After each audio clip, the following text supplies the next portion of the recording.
saying that you aren't being undervalued, but you certainly feel that way right now. And if that's the greatest motivator for you, pulling up stakes, moving the family to another place and starting a business, I get concerned about that. I'd rather you be going, kid, here's the deal.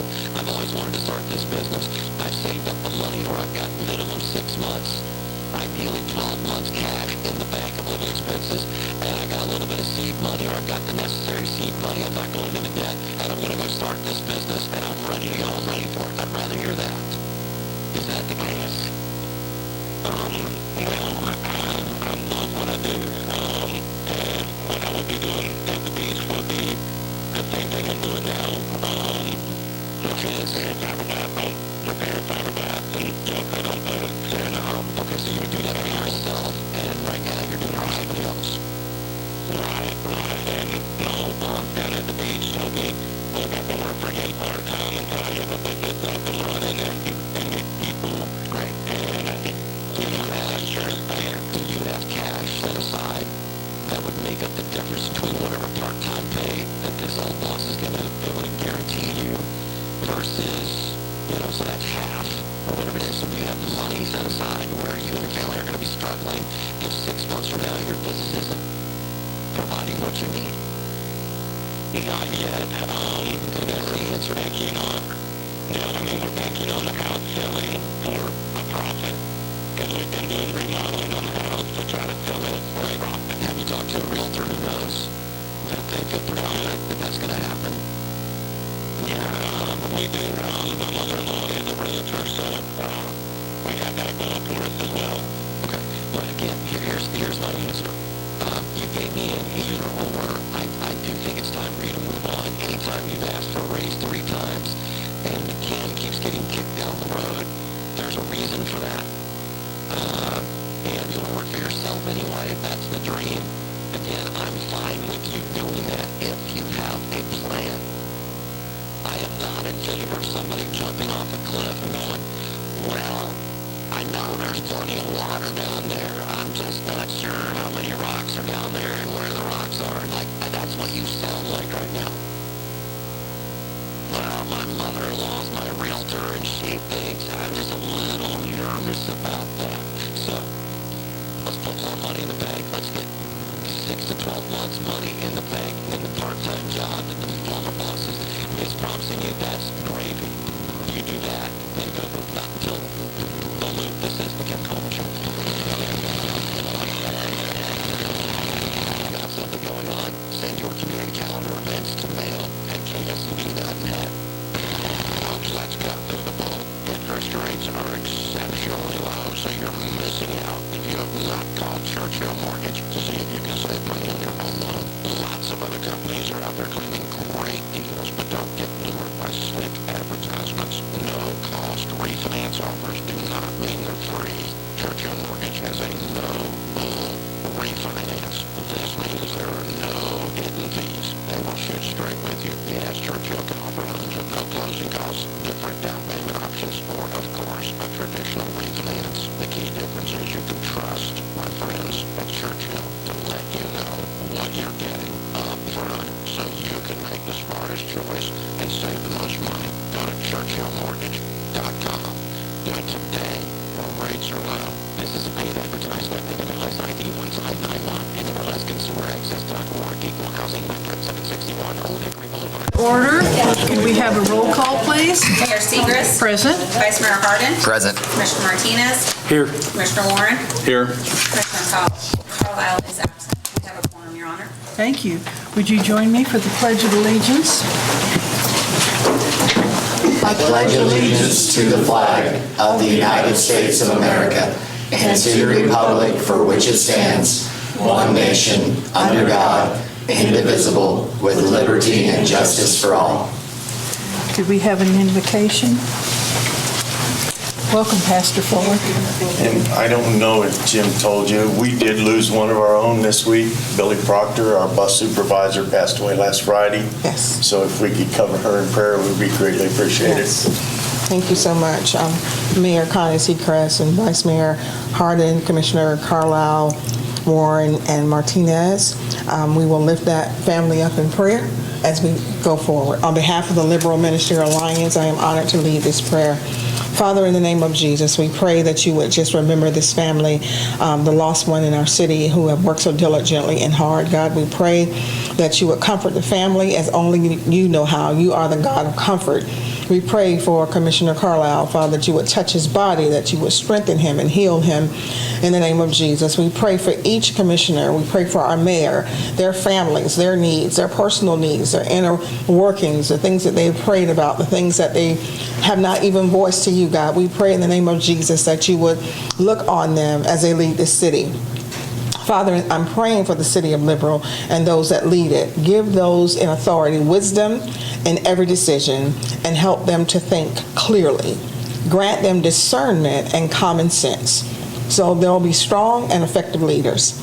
Help them to lead and govern with integrity, and may their integrity guide them and keep them on task.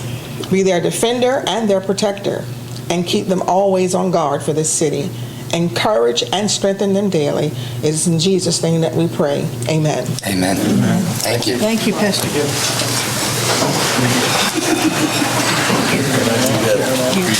Yes. On number one, we have awards, proclamations, and presentations, and Cal would like to have the floor. If I could get Bruce and Nick to come up to the podium, really put you on the spot here. I heard 2 names. He's the little guy behind you. Okay. Just right over there at the podium. It's my honor and privilege to introduce Bruce Whittington. He will be taking over as our HR director. He has over 20-some years of HR experience. He has a master's in HR and a bachelor's in psychology. Somebody told him that was a requirement to deal with Cal. I'm not quite sure where that came from, but anyway, we're glad to have him here, and he's going to start tomorrow. Actually, we kind of roped him in. He's actually here on his house hunting trip, so we kind of caught him by surprise, and I just asked him if he would come tonight while he was in town. So we're glad to have you on board. I think most people know Nick Rotella. If you don't, he is now our new sports tourism director. The goal of this program is bring him on board is to bring sports tourism to town. Our goal is for next year is to have between 10 and 20 events that bring in 50 to 100 people out of town that's going to stay the night, spend money here, and help promote Liberal. So Nick's got a hard job ahead of him because, again, this is just a goal. We're not guaranteeing 10 to 20 events, but when you divide that between baseball, basketball, football, volleyball, soccer, actually we have girls cheer, girls dance. We're looking at covering even golf tournaments. So we're looking at trying to promote Liberal.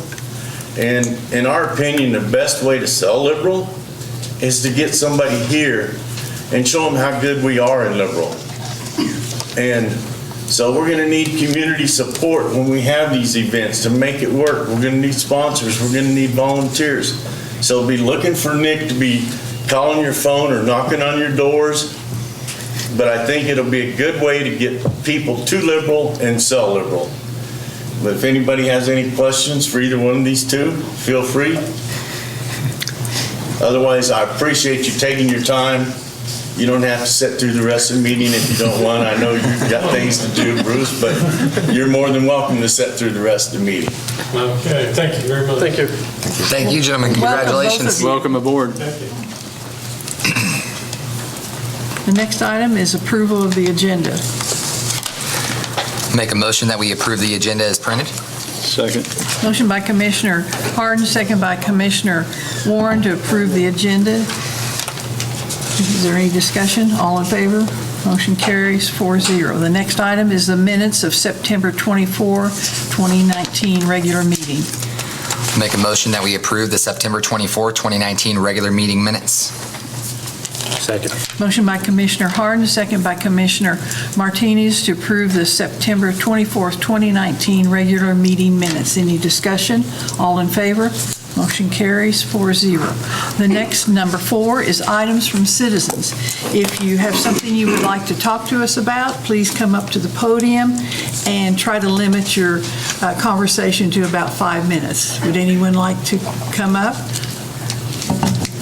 Is Rita here? She's here. Oh, she says no, okay. Okay, moving on, are there are there items from groups? Does a group want to come and talk to us? Okay, we'll move on to the consent agenda. I'll make a motion that we approve the consent agenda as printed. Second. Motion by Commissioner Harden, second by Commissioner Warren to approve the consent agenda as printed. Any discussion? All in favor? Motion carries 4-0. The next item is number 7, Hay Rice and Associates.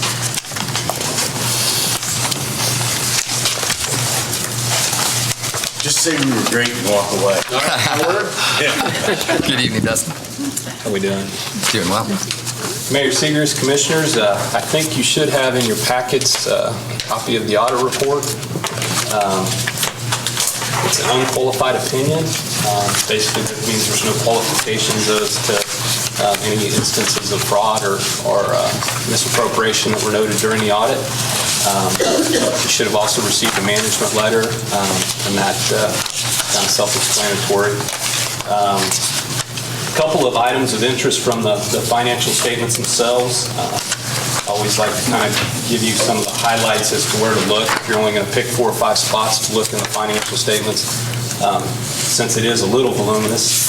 On page 1 and 2, basically that's the balance sheet of the city. So basically that encompasses everything the city has and everything that the city owes.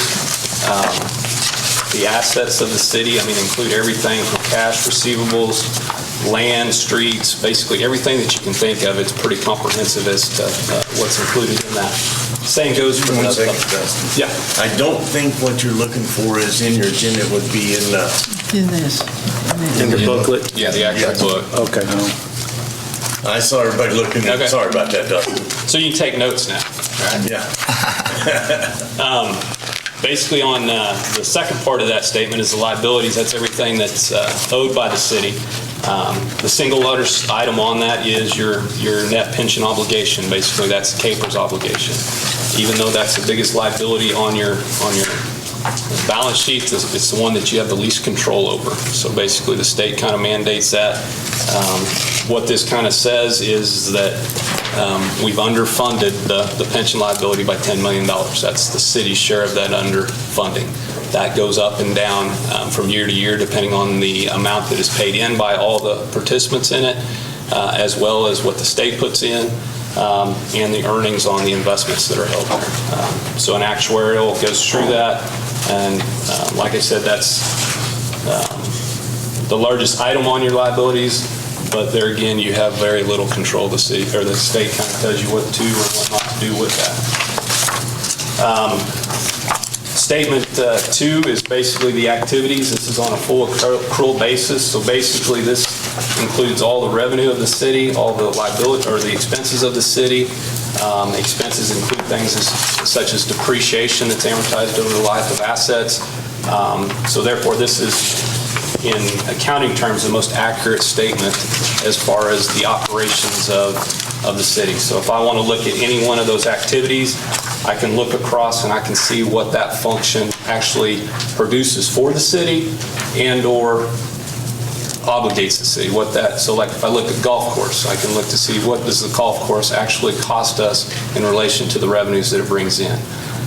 The police department, any function that we have listed here, that kind of gives you an idea as to what that function costs us. So that's usually a pretty useful tool. At the bottom of that statement, it shows the general funding sources. So it's items such as the property tax, liquor tax, royalties, highway links, any of those type of items that help fund the city as well as the sales tax. Statements 3 is basically on a fund basis. Balance sheet, so that's basically more going back to what you use for your budget. Statement 4 is our statement of revenues and expenditures changes in fund balances. There again, that's more on a budgetary basis, so that's more a cash in, cash out type of presentation, as the full accrual takes non-cash items such as depreciation and amortization. It's included with those statements are the reconciliations between the two. And then one last item that I'll bring up is if you look at page 44, this is the note 6 of your financial statements. That's long-term debt. Historically, this statement has been very strong whenever I compare the city to like municipalities. Our debt levels are relatively low in comparison to other like entities. That's something to really be conscious of, especially as we've got some large projects as a sewer and we're taking on debt, to really monitor and control that.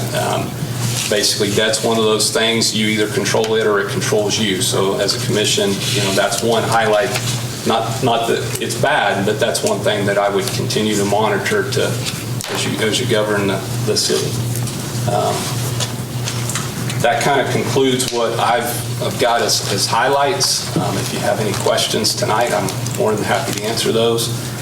If going through it, in addition, you have additional questions, feel free to call me. And it doesn't have to just be at budget time or audit time. I mean, if anything comes up as you're going, feel free to call. Oh, I have. Yeah, I do get calls. Thank you. And then Thank you very much for the detailed explanation. You got it. the next part is the contract. Part B, the audit contract.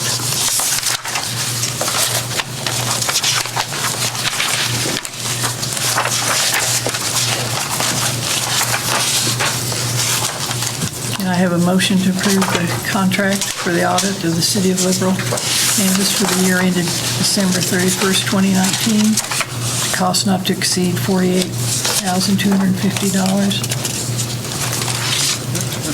I'll make a motion on what you said there.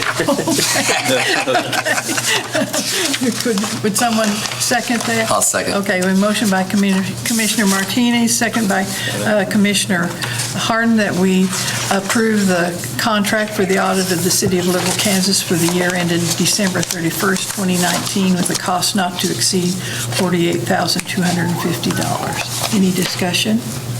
All in favor? Motion carries 4-0.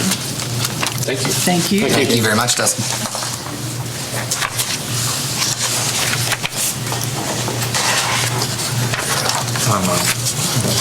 Number 8, this is you, city attorney comments for the Oktoberfest. So as you can see in your packet, we do have a request for the Oktoberfest that was submitted. It's actually, I think, item C for the council's consideration. And looking through and dealing with the zoning on this issue, originally the intent when Mr. Musgrave came was to put it out in the street. I think he gave the application to Alicia about a week and a half ago, maybe. Does that sound right? 2 weeks? In there. Somewhere like that. Okay. Well, and looking at it and looking through the zoning regulations, in order to have a function such as that out on a public city street, they have to go before the zoning commission, have to get pre-approval to do that. If they recommend it, then it comes to the city, and then we can approve it. So that's a whole different process. And in the regulations, I think it has to be published in the paper to all owners within 200 feet of the subject property at least 20 days prior to the hearing. Bottom line, I don't think we can make that work this year. It's definitely something that, if this is something that happens again in the future, I think we need to make sure we get the application sooner so we can get it maybe in front of the zoning commission and they can look at it and make that at least an option in the future.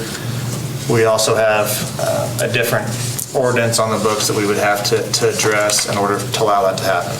Long story short, I think the understanding is for this application to do it actually at the property itself, right? So we're good there. In order for that to happen, we have to have an ordinance that allows it to happen. And if you look at item 8B, The reason we have the second section, which is a little easier to understand, the only thing that does is it adds lots 5 and 6. 7 and 8 were already there, which actually allow this to occur on those lots. 7 and 8 were already there, Block 27, Ridgeville Town, the City of Liberal. 5 and 6 is where they're proposing to have it. So that's the first step in allowing them to actually have this event. The second issue is on Section 1. Because a temporary use permit is only governed by the city itself, it doesn't go through the state. Alicia, right? Correct me if I'm wrong. Okay. The way that it's set up, all of our forms typically have a liability insurance policy associated with those application forms. But because it's a temporary or special event type of permit, the forms are actually state forms, but it doesn't require any type of insurance coverage. Our old language said they have to have insurance as required on the application. For this type of an application, there isn't an amount listed. And so Section 1 of this ordinance basically says, hey, we're going to make sure there's some insurance that is in place before we grant this temporary permit. Hopefully that's been discussed or kind of explained to you so you understand why we're trying to do that. It's just to protect everybody involved. And that'll make it so we have this in place for future. These type of permits, and speaking with Alicia, she said she had never dealt with this type of a permit before. So, which is fine. I mean, we'll get through it, and hopefully we have other events in the future that are sanctioned by the city, and we can kind of go about it and try to make changes as we go along. There are some things that we're obviously going to have to address later if we want to have this event held differently. But for the time being, I think this will allow this event to take place where it's intended to be taking place, and I guess that's all I really have to say on it. One thing I will add, we have had temporary permits come through, but they're for alcohol, so that originally goes to the state, and once it's approved to the state, it'll come to the city, and then we approve it for zoning and through city clerk's office. So this is the first CMB license that we have had temporary, so this will, and I think it's the first that the building department has had to deal with also. That's. Yes. Any comments back there? No. Okay. You did good. All right, thank you. Okay, so we need to approve ordinance 4531. Right. Okay. That's correct. I'll make a motion then.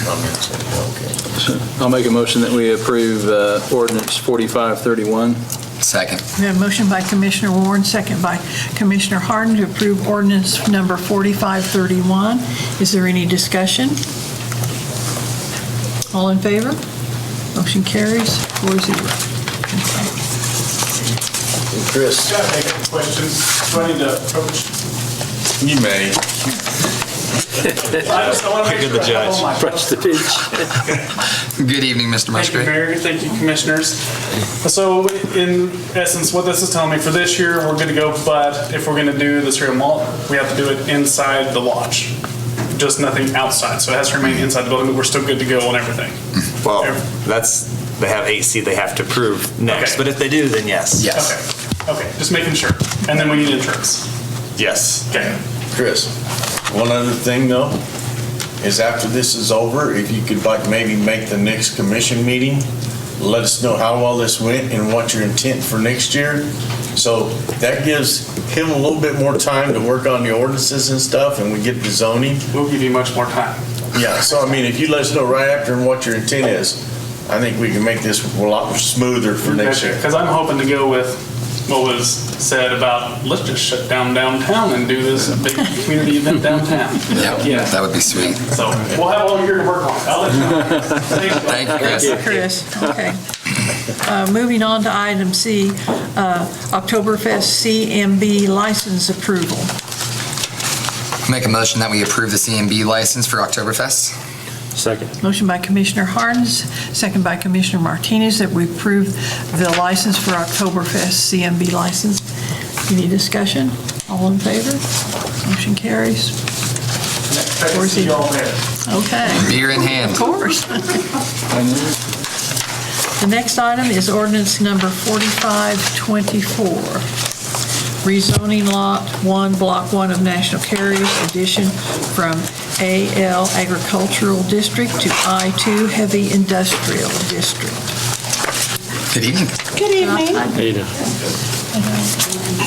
Thank you, Ms. Mayor, Commissioners. This is being brought back. Yes, sir. I think we tabled this before. I Yeah, think we there's need actually a to- motion, we so need to there'd be take a it from motion. Oh, I gotcha. We need to get you off the table. I will make a motion to untable ordinance number 4524. Second. Thank you. We have a motion by Commissioner Harden, second by Commissioner Warren to untable ordinance number 4524. Any discussion? All in favor? Motion carries. Okay. You're on the table, you're on the floor. Now you may discuss. Okay. It's just a rezoning. National Carriers does own that property just west of the overpass.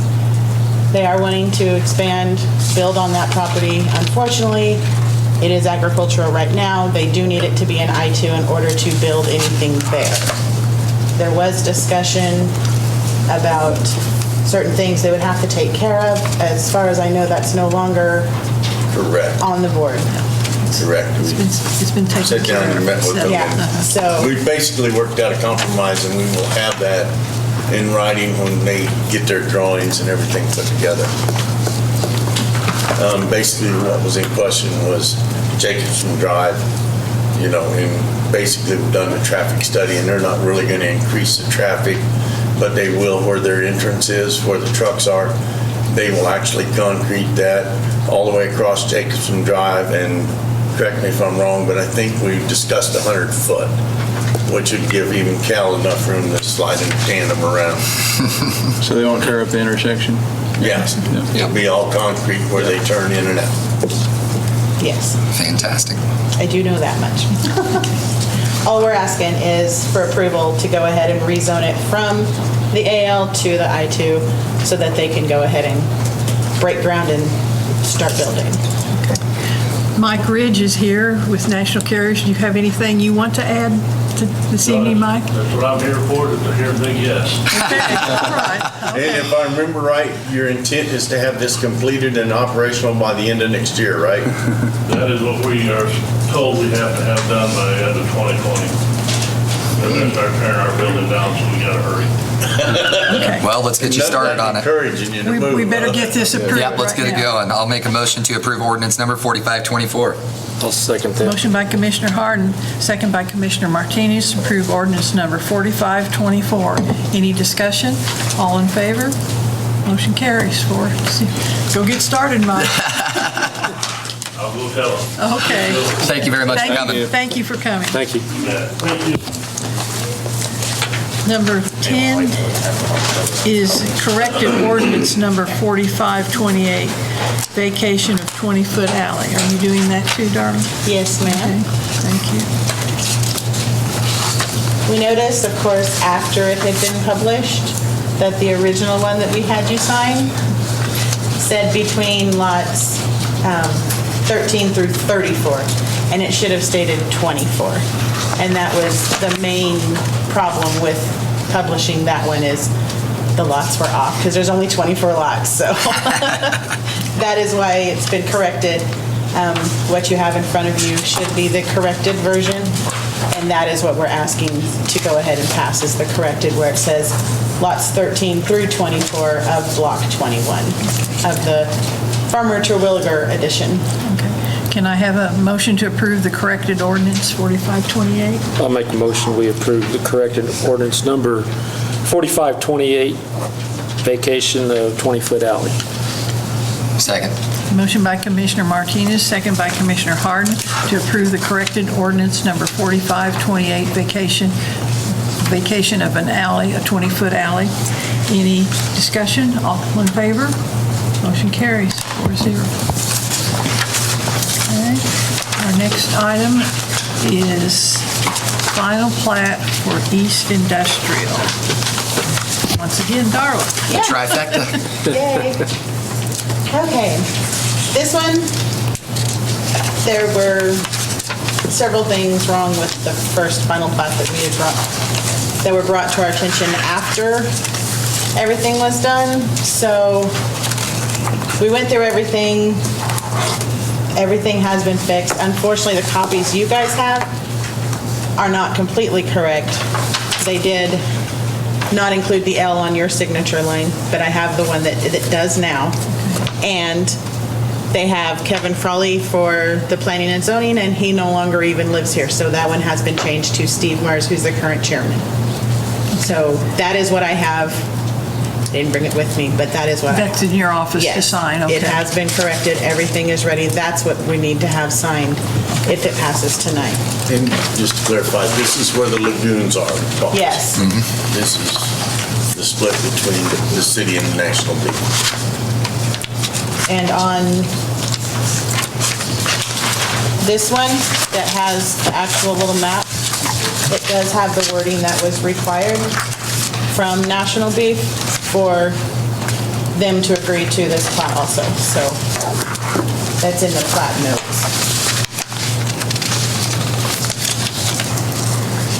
That one would be number 3, I believe. It's a little small and I don't have my reading glasses. I'll say I'm really glad that this part of this process is done. Me too. I'll make a motion that we approve the final plat for the East Industrial Park addition. Second. A motion by Commissioner Warren, second by Commissioner Harden to approve the corrected final plat for East Industrial Park addition. Any discussion? All in favor? Motion carries 4-0. Thank you, Darla. Thank you very much. Thank you for all your help tonight. Thank you. Next item is number 12, lead reclamation for Liberal Municipal Shooting Range. Hello. How are you? Mayor, Commissioners, what I'm bringing for you tonight is asking for monies to clean the lead out of the backstops of the shooting range. It is something that needs to be done to keep from incurring any EPA fines or anything like that. Looking around, due to the type of backstop, I was only able to find one vendor that would be willing to come in and do that. What they do is come in and scrape all the dirt out of the berms. They run it through a sifter that takes the lead out. They wash the lead, and then they place the dirt back once it is lead-free. They will then sell the lead, and the city will get 50% of the profit from the lead bank. So the contract price they're asking for is $40,875. After talking to staff, those funds would come out of the Streets and Capital Improvement Fund. And then once the deal is finalized, any profit that we get back from the lead would go back into the same fund that it was taken from. So staff is asking for an amount not to exceed $40,875 to clean the lead from the shooting range backstops. I'm guessing the penalties and fines we would incur from the EPA far exceed that number? Yes, sir. Fantastic. I will make a motion to approve us to work with MT2 in the amount not to exceed $40,875 for the lead reclamation program. I'll second that. Motion by Commissioner Harden, second by Commissioner Martinez to work with MT2 in the amount not to exceed $40,875 for the lead reclamation project. Any discussion? I think there might be more lead than you think there too. So Decades. never been cleaned as far as How will I they hit the berm? Yeah. Their estimated return, they haven't Just a even come out guess. here and seen it. All I did was send them pictures. Their rough guess is somewhere between $6,000 and $12,000 in profit back to the city Is this the first time this has been done? that I've found. That we know of. Will this be a recurring expense in future years, and how often if so? It will possibly be a recurring expense in future years. We are looking at, there's discussion on possibly moving the range to a different location. If we do move the range, I'm looking at different types of backstops that might not incur such a cost. And we're also looking at the possibility of a small usage fee for the range to help offset the upkeep and cleaning of it. Yeah, if we're going to do a new range, that would be phenomenal just to build that into the expected cost of it. Any further discussion? All in favor?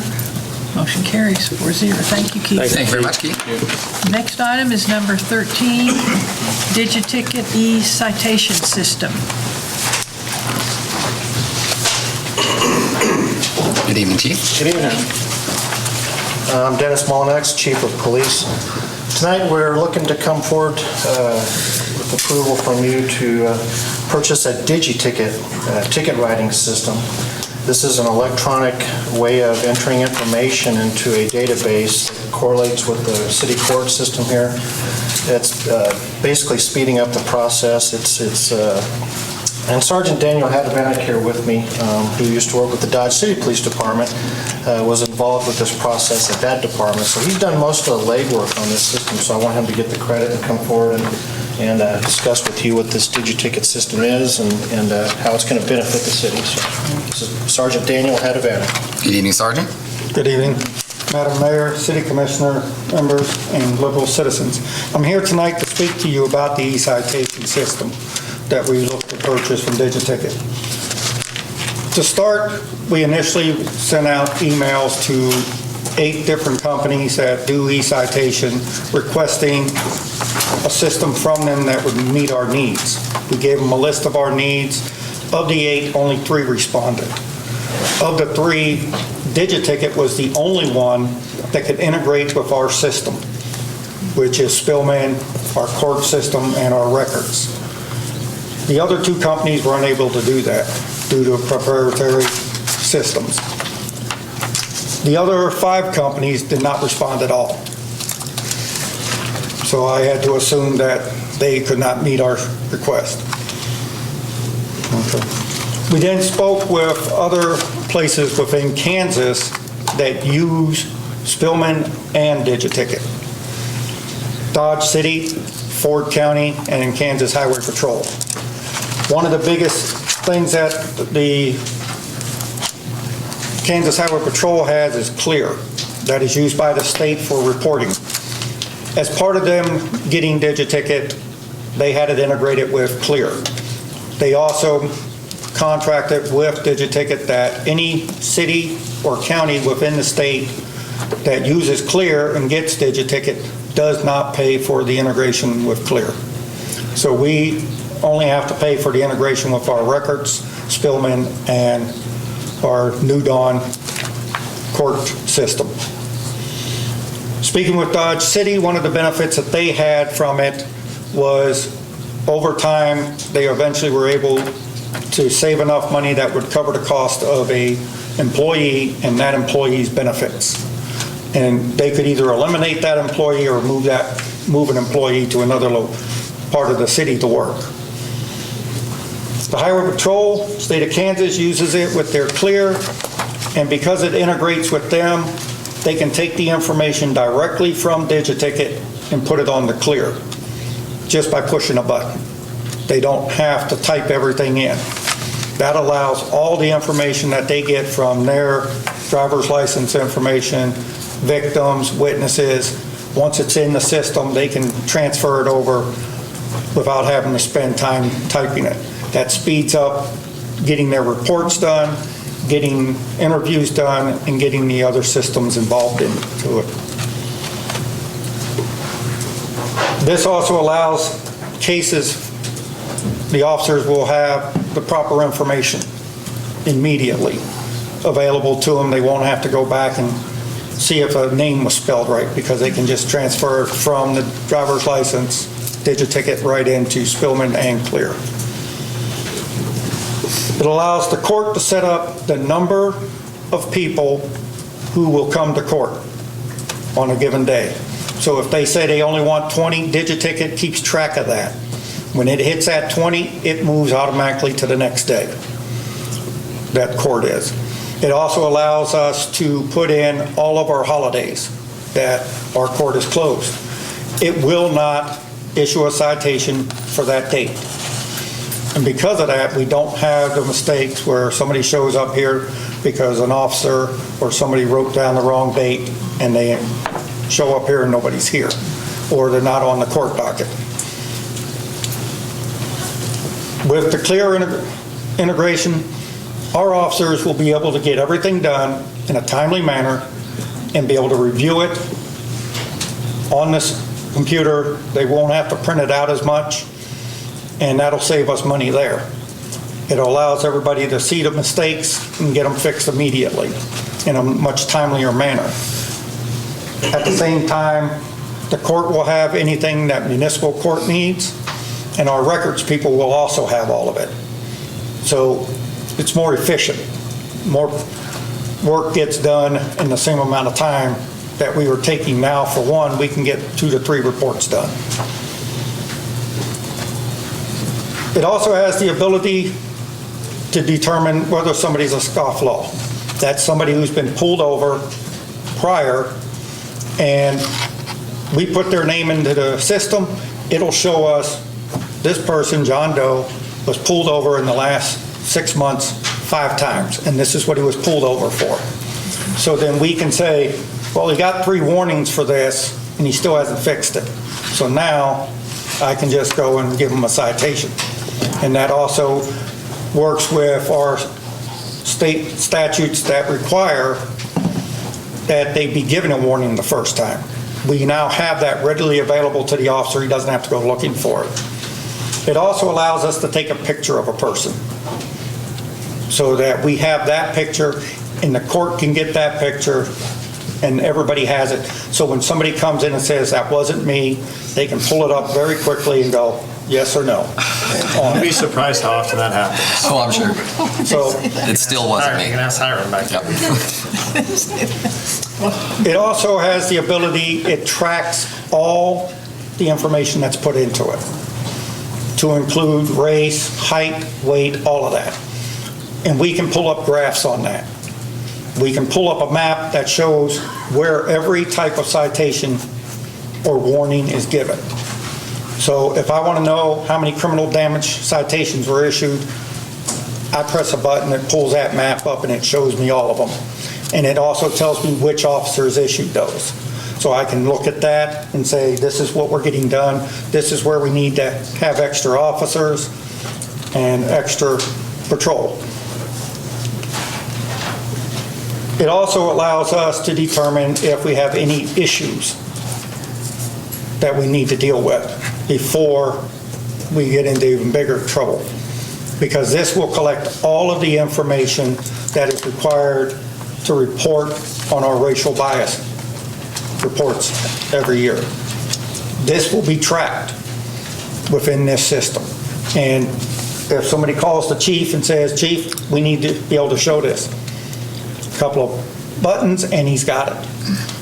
And it's all there.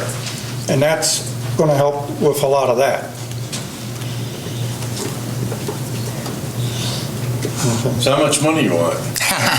That's bottom line. Well, the final cost of implementation of the system is $110,951.68. That is for a digiticket system for all of our patrol units, 5 for our motorcycle guys, and for our ACOs to use.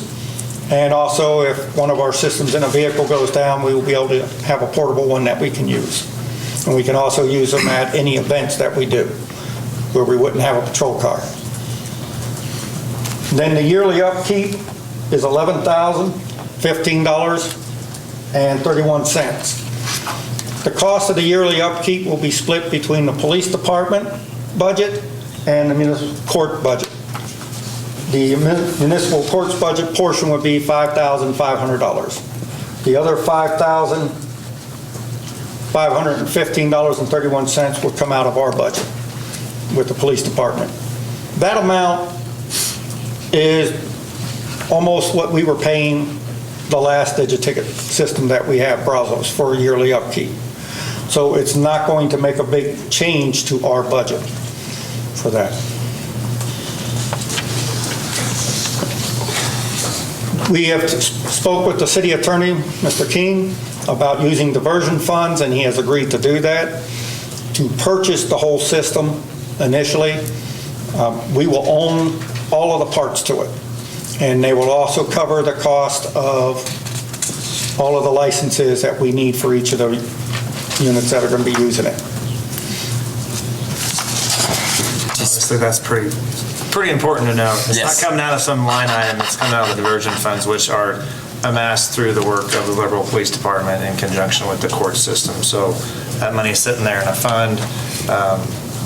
We periodically will spend money to do these kinds of programs. I think the last time when you guys went to your electronic citation system, it was paid through diversion funds as well, correct? But I'll tell you, it was really neat. They had somebody come over and present, and they can take the driver's license, and they take it, they scan it in, and it pops it all up and puts it into the system form with everything. And you'd be surprised how many tickets we get, which has some information on there incorrectly, and how many times I hear from somebody, well, my name's spelled wrong, I should get the case dismissed, which isn't the way it works, but it causes confusion with the court system because they have a different name spelling, and this way they'll have it right every time, and they can verify it too, like Sergeant was discussing, so.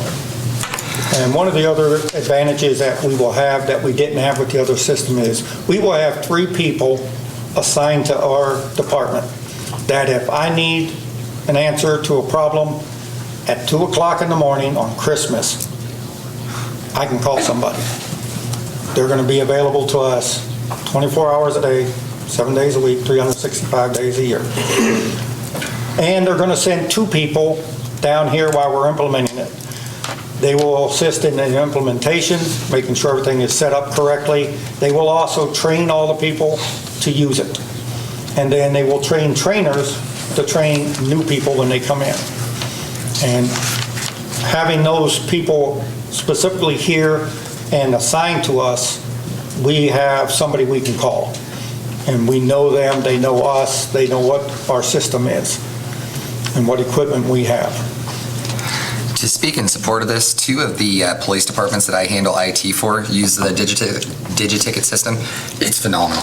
The amount of information that you can aggregate off of this, like what Sergeant Hadavatic was saying about being able to see where certain citations are in certain parts of town, allows them to be able to know when we need patrols in certain parts of town, why we need patrols there, things like that. It also is very, very good with the departments I've seen where they're able to combat a lot of misinformation that's in the public because we now have all the statistics live in real time on any given thing.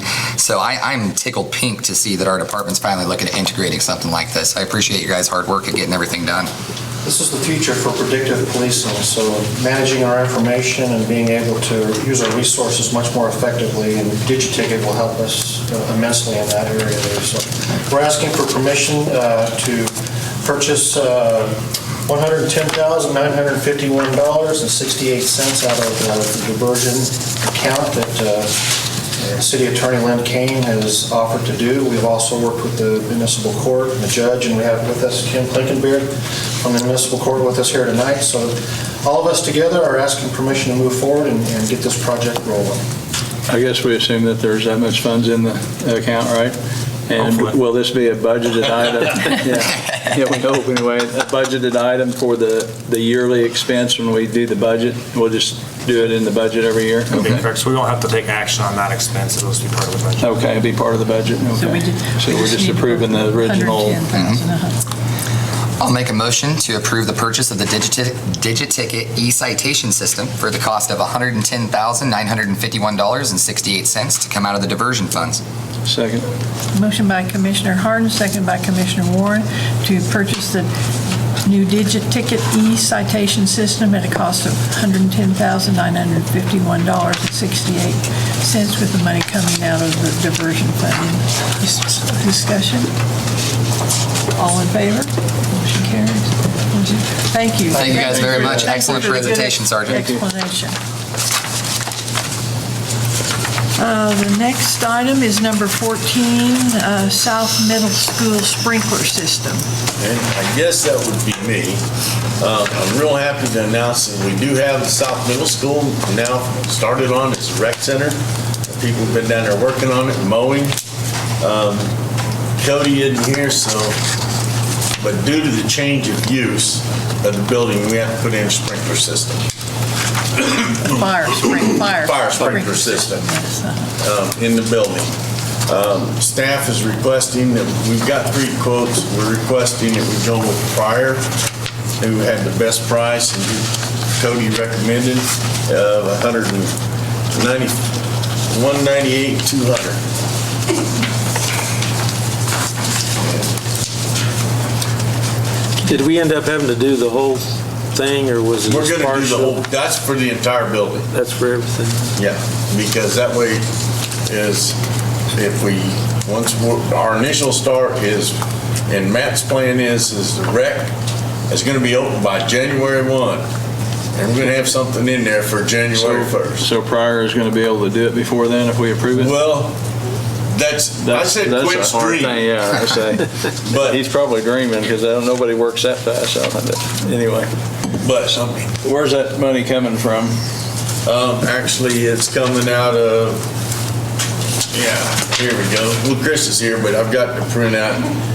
We've got $500,000 budgeted for 19. That comes out of the 1 cent sales tax, out of the streets, drainage, and other capital improvements. Okay.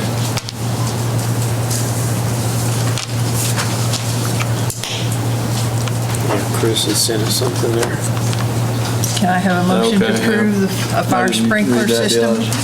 for the former South Middle School building from Pryor Automatic Fire Sprinkler Inc. in the amount of $198,200? I'll make a motion that we approve the expenditure of $198,200 to Pryor for the fire sprinkler system. Second. Okay, motion by Commissioner Warren, second by Commissioner Harden, that we approve the expenditure of $198,200 payment to Pryor Automatic Fire Sprinkler System for South Middle School. Any discussion? All in favor? Motion carries 4-0. The next item is the carpet allowance. The carpet, Matt was still chasing quotes on it, but we need to replace the carpet in the front offices there. It's pretty well shot and wrinkled. So what we're asking for, based on the quotes I've seen so far, is for an amount not to exceed $10,000 to do that. It looks like the quotes are running around 8 to 9. And that'll come out of the same portion of 1 cent sales tax. I'll make a motion to approve the carpet installation in an amount not to exceed $10,000. I'll second. Motion by Commissioner Harden, second by Commissioner Martinez to approve the carpet expenditure replacement and not to exceed $10,000. Any discussion? All in favor? Motion carries. And when we do get the bids, then I will share with you, hey, this was a little bid, this is who we gave it to, and this is what it actually cost us. The only other expenses we're looking at to get this going is we have to, where's Tim? Is he hiding back there? See if Tim's back there. Hey, don't make me lie. After we do the sprinkler system and the carpet, we're looking at the internet, and then also on the heating and air, it was automatically controlled by computers. Well, of course, the 480 did not leave their computer because it was on their server. So Tim has been working with Johnson Controls. Between the internet and everything, we're probably looking at less than $30,000 to get that up and going. So this 200 and the 10 and then another 30 is what we're looking at to really get the rec up and going. I'm sure there's going to be some nickel dime expenses that we're not anticipating, but also out of that 500,000, you got to remember we're looking at, hey, we've got to pay insurance for this year and we got to pay utilities for the balance of the year. But that 500,000 is going to more than cover us and should have a rec center up and running. And then we will start looking at the library, for commission chambers and training room. And we're just going to one step at a time because we want to look at putting a PD presence there. We've had some people interested in using other portions of the building. So we're looking at what our total cost is going to be. And so we'll just charge a maintenance fee. If, say, Lynn needs 1,000 square feet, okay, well, here's what your maintenance fee is going to be. And it'll be up, if they want to remodel it, fix it however they want it, that's their expense upon your approval. And they'll have to show us the design, and it'll be up to your approval on whether we buy off on that design. Sounds good. Did I get everything, or did I miss anything? No, there's good, from what my assessment was the other day when I went down there, the school left us, some work we're gonna have to do down there. We're lacking some hardware. There's gonna be some rewiring and stuff down there, so it's gonna take a little bit of time to get that done, but the equipment in general is not gonna be too awful pricey, but it's just gonna take some time to get everything put together. But Essentially. once that happens, we should be up and running. The biggest hurdle that I can foresee is actually getting internet connectivity down there. Just because of.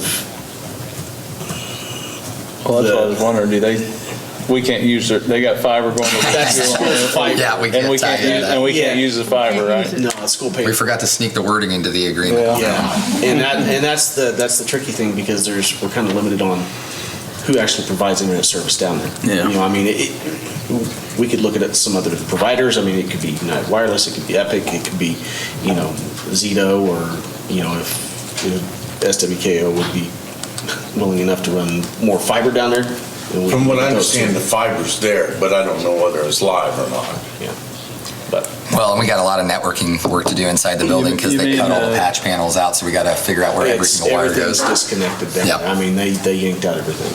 So the school is disconnected from their fiber, is what you're saying? Yeah, correct. Yeah. How far can the fiber go? Well, see, That they part don't of that need. fiber connects everything that Right. USD 480. But and I don't know this, I'm going off rumors, but rumors is that they needed 24 pair and he put in 48 pair for expanded growth. Yeah. But I can't be lying if I said that's the gospel truth. But, that's why I told Tim, check with them and see, hey, is there something there that we could utilize that's already there? And then where does it go though, right? Well, and that fiber line is still right there at that school. We just don't have access to it anymore because it would just take a converter box for us to connect. Yeah, everything's still there. The fiber, We just can't use it. Yeah. Just can't use it. They might as well be on Mars. Yeah. Okay. Anyway, that's kind of the status of it. Also, too, as far as credit cards go, I know a lot of people have been asking about that. I figured I'd give you an update while I'm standing here. We currently have credit card capability. We replaced all the credit card systems and got us over to the in-court system for Air Museum Golf.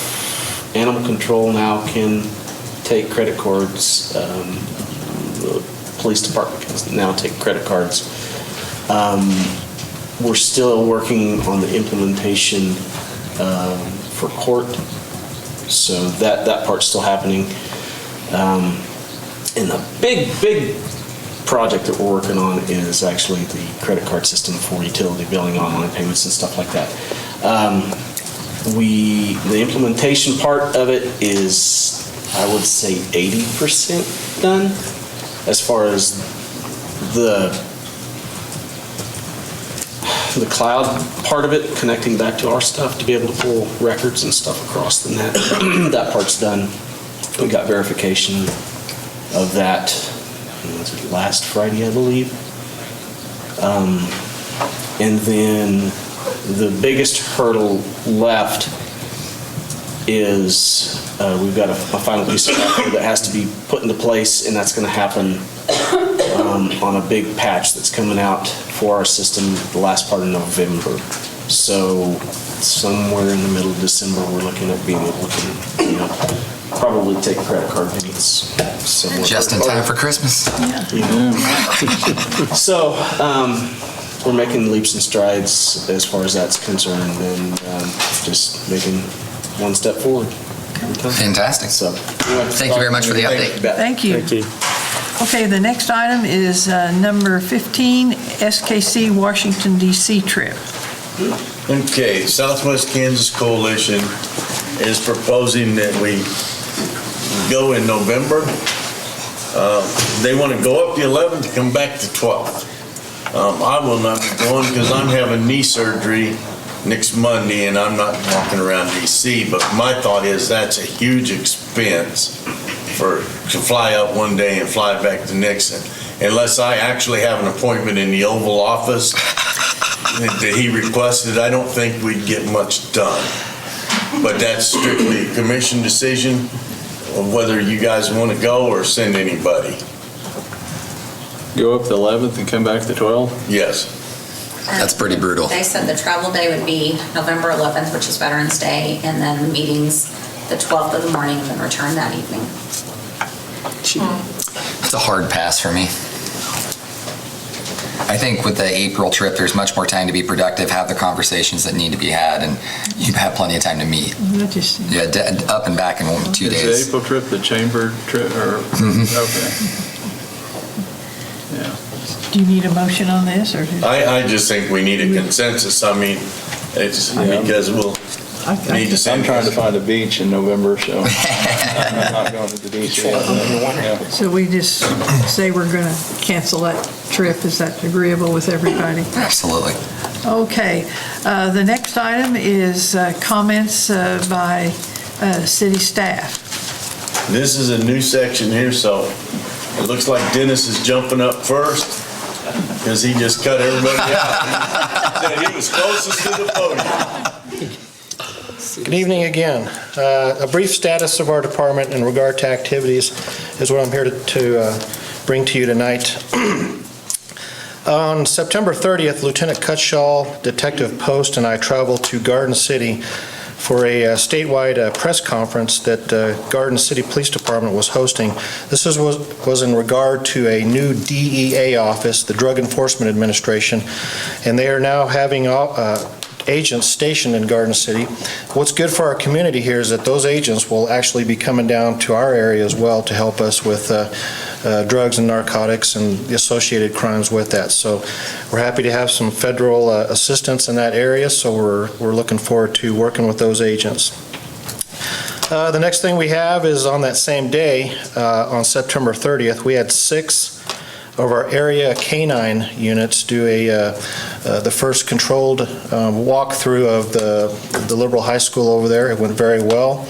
Results of that, I don't want to get into details about that in an open forum here, but I did give the results of that to the school superintendent, and together we're working very, very well this year. We have a good presence in our schools, and we have 2 SRO officers in the schools right now, so we're looking to keep those there, as well as my goal personally is to get 4 SROs into the school. So we're working with the school. We have a very good working relationship with them, and we want to continue with that. But very successful event with that on September 30th. A brief status of our employment with the police department is right now we have a total of 54 employees. That includes civilian and officers.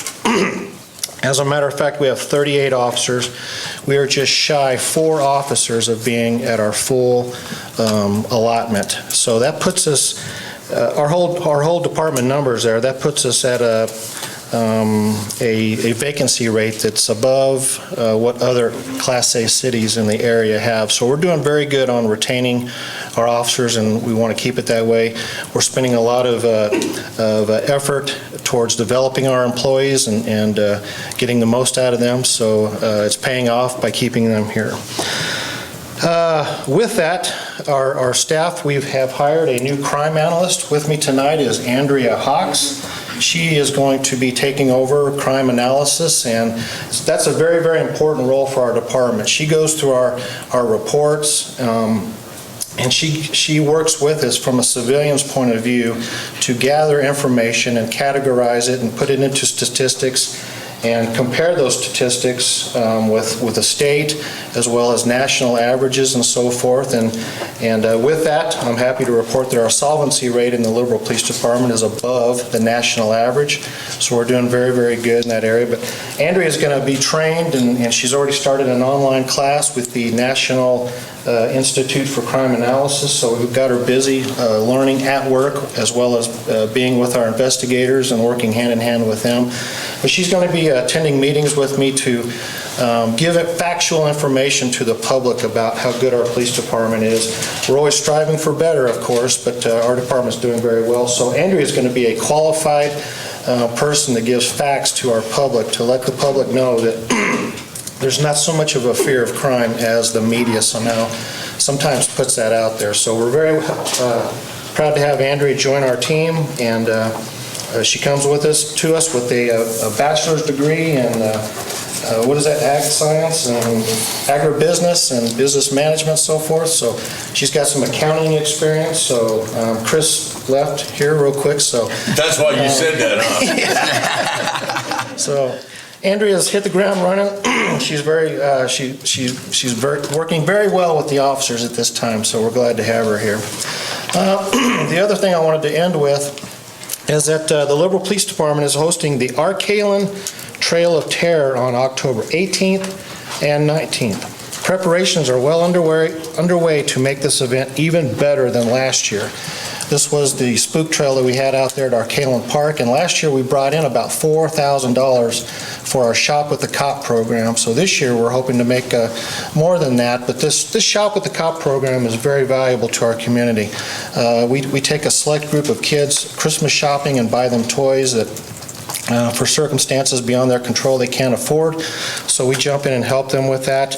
The last time we utilized this Shop with the Cop fund was earlier this year at the school year, where a family whose father had died in a traffic accident, we were able to buy some school supplies for the kids and some school clothes. So this is a very good account that we utilize for the public. So Oklahoma Smoke will be providing barbecue at the event.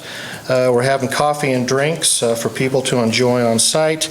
They're going to be playing a scary movie there. I don't like this movie, but they're going to be showing the original Exorcist movie there. Yes. So we're going to try to make it as scary as possible. But nonetheless, kids under the age of 14, we want them to have an adult with them. They're also going to be required to sign a legal waiver. And tickets are $10. So we invite the public to come to this event. It's a community event. We hope for success with that. So all in all, that's what our police department's doing. We're staying busy, we're being positive, and we're making the world a better place. So. Fantastic. Thank you very much for the recap. And Andrea, welcome to Liberal PD. Welcome, Andrea. You're welcome. Thank you. Thank you. And Bob, I believe you had something. And Kim's here, so we're going to make her talk. Why do I feel like all of a sudden there's not going to be any city employees at these meetings anymore? No, this is strictly voluntary. I like the publicity. Good evening, Bob. Thank you. Madam Mayor, Commissioners, City Attorney, Boss. I have a couple of announcements I wanted to make. First off, as of today, we opened up a new exhibit for the Air Museum. We received the artifacts from the late Major Gerald French, and I brought pictures of our exhibit so you can see them. I'm going to speak a little louder since I'm getting away from the microphone. Major French was born in Tyrone, Oklahoma.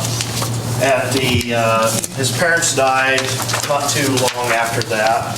They had moved to Canyon City, Colorado. At the age of 14, he ran away from home and came to Liberal to live. At the age of 16, he joined the Army Air Force, which was 6 months prior to the attack on Pearl Harbor. He became a pilot. He flew a lot of various aircraft, including 50 combat missions over Europe as the command pilot for a B-24 at the age of 19, which made him the youngest command pilot in World War II of a bomber. He also, after World War II was over, he also flew 35 combat missions in the Korean War in a B-29.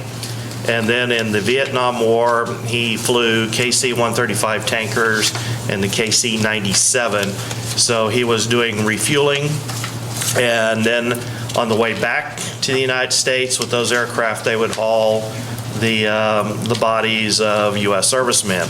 After he did that for a while, he retired and began flying for American Airlines. So we have received a lot of his memorabilia. We have the stuff in display cases. Everything is ready for the public except for the storyboard about his life. The cover on the pictures I gave you was actually his cover of his book that he wrote. He named all of his airplanes Liberal 80, Liberal 81, Liberal 82, Liberal 83, and Liberal 84. And so I just wanted to announce that because we're quite excited to have him do that. He did always consider Liberal his place where he was from, even though he was born in Tyrone. So that was the first announcement. The second announcement I wanted to make was last Sunday, I was the keynote speaker for the Finney County Historical Society at their annual meeting or annual picnic. And the topic of discussion was what we did for celebrate the 50th anniversary of the Apollo moon landing, talk about our Air Museum and how our Air Museum has ties to the Army Air Base in Garden City at the time. So that went over very well. So thank you very much. Thank you. Thank you. Thank you for all you're doing for the Air Museum. Any other staff? Good? Huh?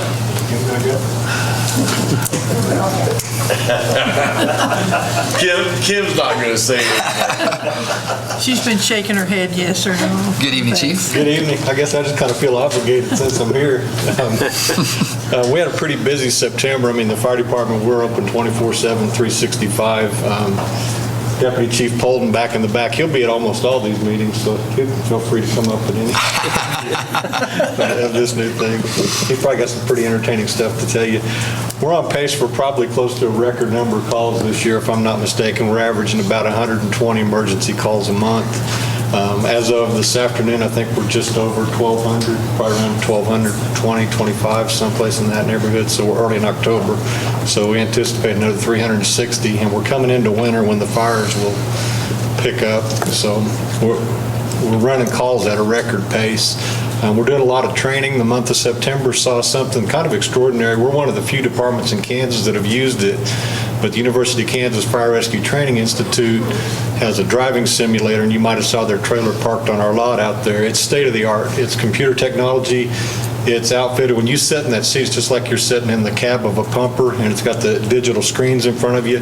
They can throw any scenario in the world at you. Whatever their minds can make up and put in that computer, that's what they throw at you. It drives, it operates just like anything else. And we're one of the first departments to use it, and this is our third year to have it. So we were in like the advanced class this year. I'll tell a little story about Chief Polton. He gets called to a building fire or dumpster fire? A building fire, and the instructor says, why don't you go ahead and do a 360, drive around the back. So he drives around the back, and there's a man back there who looks a little sketchy, and he starts charging at him. So naturally, Chief Polton's first instinct is to run over the guy. Turns out the instructor says, you must have some law enforcement training because that was actually a terrorist and you actually went after him and took him down. Well, at first glance, it's like, what are you doing? And then you find out. So if you see him driving, get out of the way. If you happen to call in a dumpster fire, don't run at him when he gets there. Just stay still and put your hands up, and it'll probably work out for you. We put all of our people through that, and that qualifies as some of our driver training that goes towards our insurance rating and things like that, the 4-hour and 8-hour trainings and driver's training. On September 28th, the University of Kansas again had a rep here, and we tested 3 additional people for a driver-operator certification, which is the final of their certifications that they're required to have. Also had a couple guys, some of our newer guys, do their Fire 1 and Fire 2. Also very proud to announce that we started back in March. 3 of our firefighters drove back and forth to Meade 2-3 times every 4th day since March. They've driven to Meade for an EMT class. They all took their practical skills testing and their written test, and all three passed us successfully the first time. So we have 3 newly minted EMTs on the department starting in September. Very proud of that. Then we just have, the usual public service stuff. We're very involved with a lot of different things. The new urgent care that opened on 15th, we're at their grand opening. Of course, through the water barrel fights in the park, along with the chamber duck race, we provide the water flow for Ducky Downs to get the ducks down the track. And, we try to stay very involved in the community. And then the last thing I'll finish with is starting with the school year in August. This is the second year of our fire science program with the Liberal High School Career and Tech Ed program. 7 kids in the class this year. One of our volunteers, who is also instructor at Liberal High School, Mr. Wes Fox, he's the lead instructor for that. But you'll see our trucks at McKinley School at least one, sometimes more than one day a week, and our firefighters are right in there with Mr. Fox training these 7 kids with the same Fire One training that our full-time guys tested on later on, with the hopes that we'll start cranking some Firefighter One students out. So fantastic. Staying pretty busy and trying to do good things, and trying to work hand in hand with other city departments. And I guess the last thing I'll say is we deal with life and death every day, so my condolences and the fire department's condolences to the family of Billy Proctor. She was a good lady, and glad to know her, and sorry to have her gone. So. Chief, real quick before you leave, just so people understand the stark rise in calls this year, most of them are medical. A lot of them are medical calls, and that's the national average. Fire departments, we run in conjunction, hand in hand with Seward County EMS for manpower. For a lot of calls, it doesn't take 4 people to do it, but when you start to get into the critical calls, when you get a patient on a stretcher with a couple 100 pounds of equipment, you're trying to bring them out of a bedroom, down a hall, down some steps, and get them into the ambulance without getting them hurt worse. You need some manpower to handle all that, and we're probably running, I would guess, 75% medical calls now. Well, I was going to say, especially having 3 newly people that are going to be certified as EMTs with all the medical calls you guys are doing, that'll be phenomenal. Just didn't want people to hear that the number of calls went up and think that Liberal's getting ready to spontaneously combust. No, Liberal's not burning, but we are keeping pace. As the number, it's amazing to me that when I first started, we'd do like 800 calls a year, and now we're talking about 1,500 calls a year. We've almost doubled. Now, granted, that was a long time ago. It wasn't like 10 years ago. It's almost doubled, but as those numbers increase, the percentages stay the same. It's always 70% medical, 15% hazardous condition, 5% structure fire. The percentages always just stay the same, and you can go Liberal, Kansas, Great Bend, Colby, Hayes, wherever, and look at their call volumes, and it'll be the same thing, and the percentage will be roughly the same. It's just the way it works out. Fantastic. Thank you very much. Thank you very much. Appreciate that. Anybody else from the staff? Okay. Cal. Well, I think I've covered just about everything, but I do want to really thank the staff. And we're coming up on another election, and I know I want to thank you for hanging in there, because rumor mill, everybody was getting fired. We fought it through this 2 years. Hey, we've got another election coming up, and so far, it seems like this will go smooth. And I just want to really thank you guys for hanging in there, because it's rough to work when you got the rumors flying around that you're going to lose your job tomorrow. And it didn't happen. I want to thank all of you for hanging in there, and let's just keep on going. I appreciate it. Oh, yeah, let me do it. And we will have a department head meeting on Wednesday, October 16th at 2 o'clock at the Girl Scout building. We want to invite the commission to come. You're welcome to come too if you have time. I'll see if I do. What's the time again? What time? 2 o'clock. 2 o'clock? Mm-hmm. I'll come if there isn't any snow. Probably kick us off this time, though. Yeah, we can't guarantee that. Did I miss anything else? Okay. I buried the note. Lynn, do you have something? I think I've spoken on that tonight. Okay.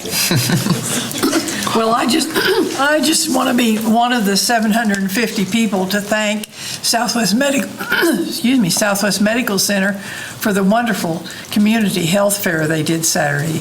It was so efficiently run and so very informative. They had all the booths filled, and people were just getting lots of very valuable information. So a big thank you to them for all their work and all their employees. They had lots of people helping with that. And remember that this Saturday, October 12th, is Ozfest, and that's at Coronado Museum.